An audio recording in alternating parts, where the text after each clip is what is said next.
how to defeat an impossible obstacle. I mean, how do you defeat an impossible obstacle?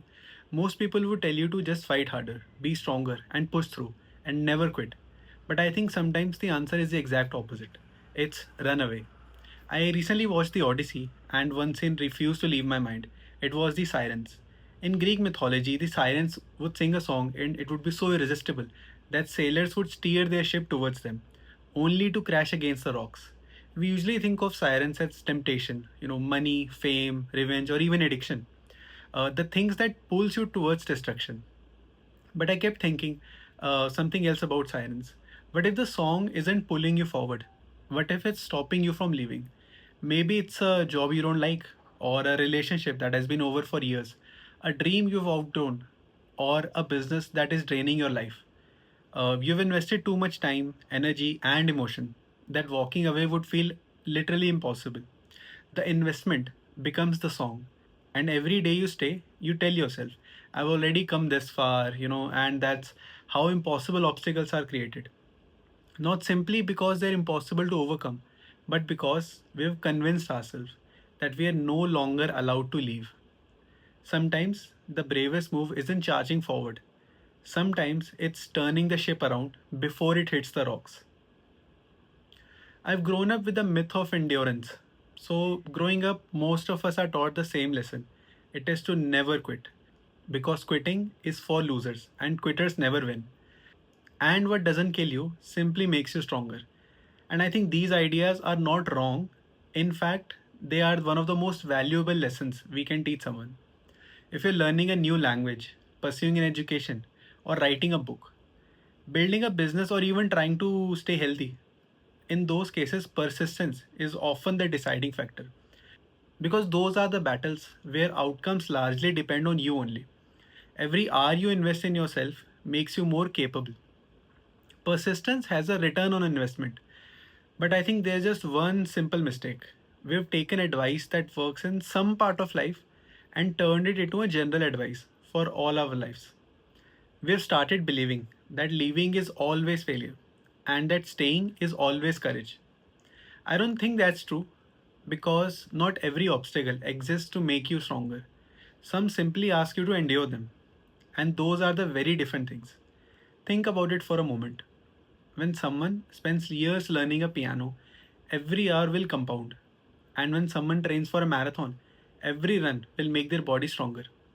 Or when someone studies a new subject, every day would deepen their understanding about the subject. The suffering has a purpose. The battle is rewarding something. But not every battle works like that. Some situations don't really reward endurance, they reward tolerance. Every extra day doesn't make you wise or stronger.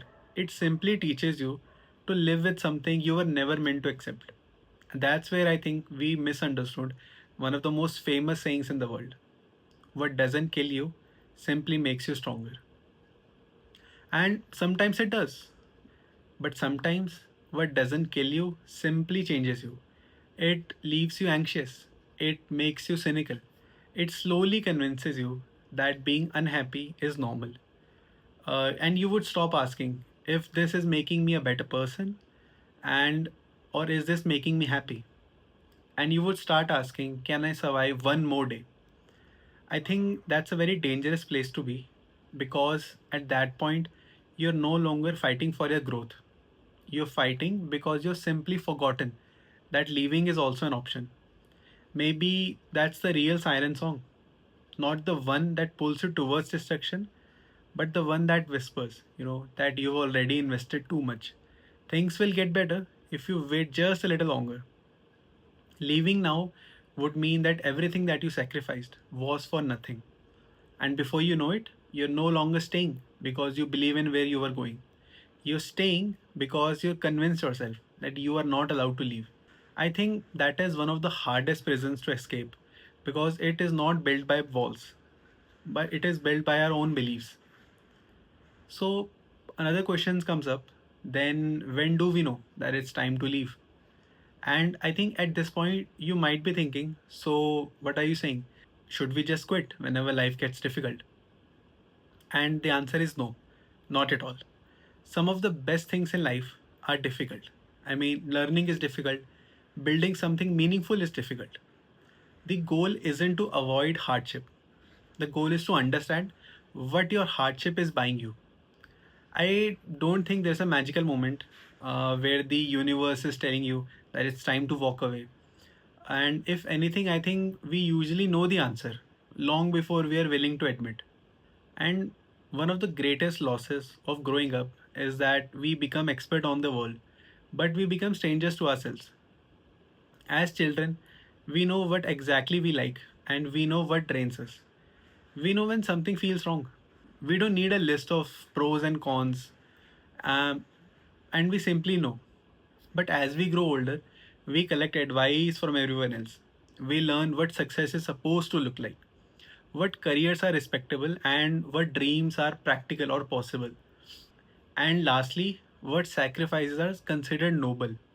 So, slowly, these voices become louder than ourselves. And maybe that's why so many saints or so many monks simply speak about unlearning rather than learning. Because wisdom isn't always something that you acquire through knowledge. Maybe it's something which is learned by forgetting something. And sometimes it's also about removing everything that prevents you from hearing yourself. Because looking back, there were many moments in my life where I already knew it was time to leave. The difficult part wasn't realizing it. The difficult part was giving myself chance or a permission to act on it. I've realized that there's a difference between enduring and struggling. When I'm running for a 10K, I endure great discomfort. My legs were hurt, my muscles were paining. Part of me wanted to stop, but I knew exactly why I'm suffering. Every painful step is taking me towards something. That is a finish line that I have chosen. The pain had meaning, but as we know, life isn't always like that. Sometimes we wake up every morning carrying the same weight without knowing what it's building towards. We're no longer enduring for a purpose. We're simply struggling because we've forgotten to ask why we are still doing this. And I think that's the question that changed everything for me. Not that can I survive one more day, but what is the suffering buying me? Is it making me wiser, a better person, more capable, or more compassionate? Is it taking me towards a life that I actually want? Or am I just paying the price because I've already paid so much? To me, that's the difference between endurance and suffering. Pain with a purpose is endurance, but pain without a purpose is suffering. If you can't answer why you're enduring something, if every day feels like suffering for the sake of surviving, maybe that's the moment to ask whether this is a battle worth fighting for. Because running away isn't always escaping difficulty. Sometimes it's about refusing to sacrifice your peace for a destination you don't really choose. So, I will come back to my original question. How do you defeat an impossible obstacle? Maybe you don't, because the obstacle was never for yours to conquer. I don't think courage is something which is measured by how much suffering you can tolerate. I think courage is knowing that there is a difference between a battle that's shaping you and the one that is slowly taking you apart. In the movie itself, Odysseus doesn't make it home simply because he fought every monster he encountered. He made it home because he knew exactly when to fight and when to give up and keep sailing. Maybe that's the lesson we have forgotten, that not every mountain is ours to claim, or that not every battle deserves your life. Not every ending is a failure, and sometimes walking away isn't always giving up on your dreams. I would say it's simply giving yourself another chance to find your right opportunity or to find what you exactly like.